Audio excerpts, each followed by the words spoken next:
I'm slightly amused and flattered, frankly, that somebody should bother to tell me that I don't understand what populism is. I would. I mean, it's a joy to actually talk about it in some detail. So I will. If you start with the definition of populism in the Roman context, it's a strategic appeal by leaders, by by the elite, by members of the elite, by members of the upper class, to appeal to the populace, the people, as a counterbalance to the elite's power. And you can think then there's two different populist groups. There's those truly seeking reforms for the people, like the Gracchi, and then there's those using populist rhetoric for personal power, as Caesar would. And ultimately, all this goes back to ancient Greece, where populism became a tool for influence during the Peloponnesian War, specifically Athens' appeal, the Athenian orators' appeal, that little group appeal to prejudice over reason. And so often what we find today is the snorting of prejudice and resentment over a basic analysis and basic reason. In ancient Rome, the tribune of the plebs, which was created in the early republic as a safeguard for plebeian interests, was a position that later leaders used to drive populist reforms.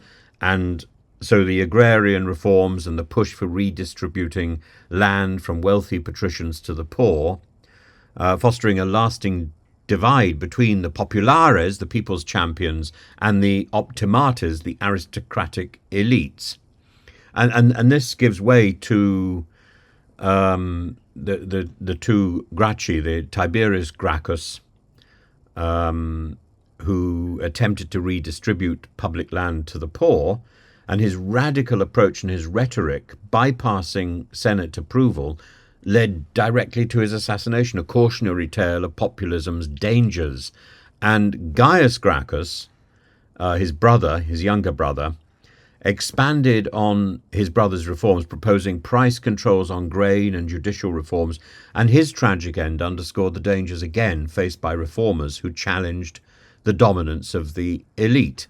Marius, who's a personal favourite of mine, was a man who came from obscurity, really, a military leader.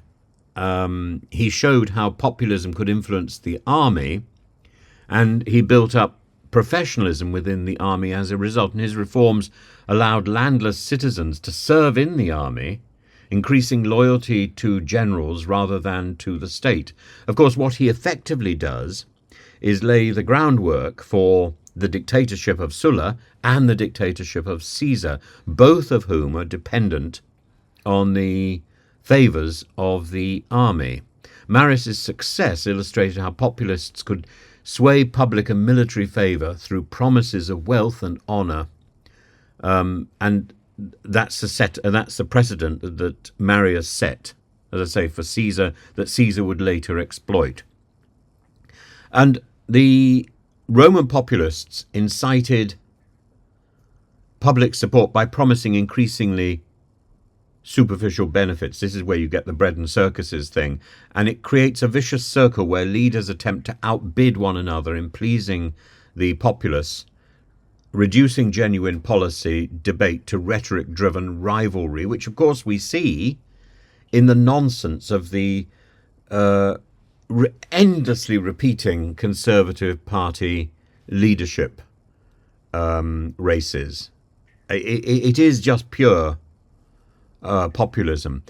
And when you get to Julius Caesar, you get an example of somebody who is highly educated, highly driven, who has a link. He has a foot in the aristocratic camp, and a foot because of his problems of with Sulla, essentially, and the fact that his family was tied up with the Marius faction.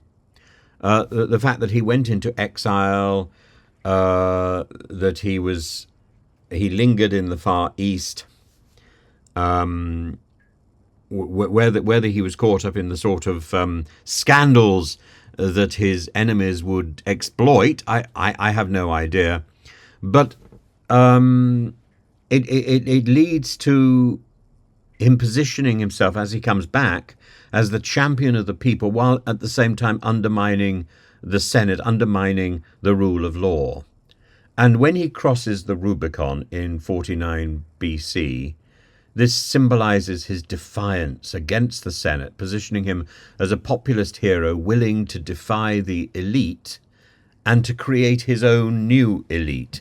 His policies, once he got power, in terms of land redistribution, his debt relief, commanded massive support among both the plebs and the veterans, much as Marius's changes had done, much as Sulla's had done, actually. Though Sulla and Marius were steeped in blood, and the blood of revenge, which is never quite something that Caesar commands, but his ability to present himself as Rome's saviour from a corporate elite while amassing personal power, which foreshadows the transition from republic to empire and civil war and so on. Following Caesar's assassination in 44 BC, the republic was too weakened by the years of populist conflicts and civil war to return to its former state, and the people, because of this instability, because they were so weary, supported Augustus's consolidation of power, effectively accepting him as an emperor over the republic. Ironically, the victory for populism ended up with the suppression of any political liberty at all. And populism reflects the pitfalls of appealing to prejudice or emotion over reason. And it serves as a historical example, I think, of the potential to undermine democratic structures simply for short-term and illusory gain. And certainly, I don't think it's just Tommy Robinson who is the populist in this scenario. I think so many of our modern senior politicians are simply in it to appeal, to woo the audience, to entertain rather than to command.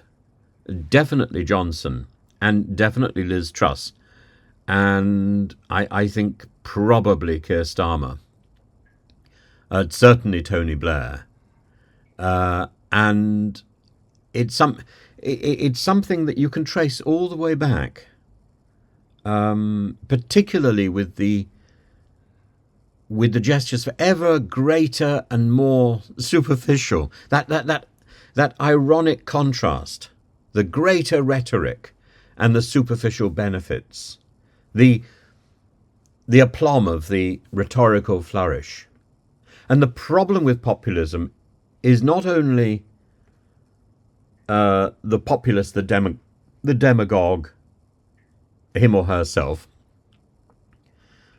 but also the arrogant elite who refuse to listen to the people's grievances and hence create themselves. They create the populares, those who claim to speak for the people or to manipulate the people to their own ends.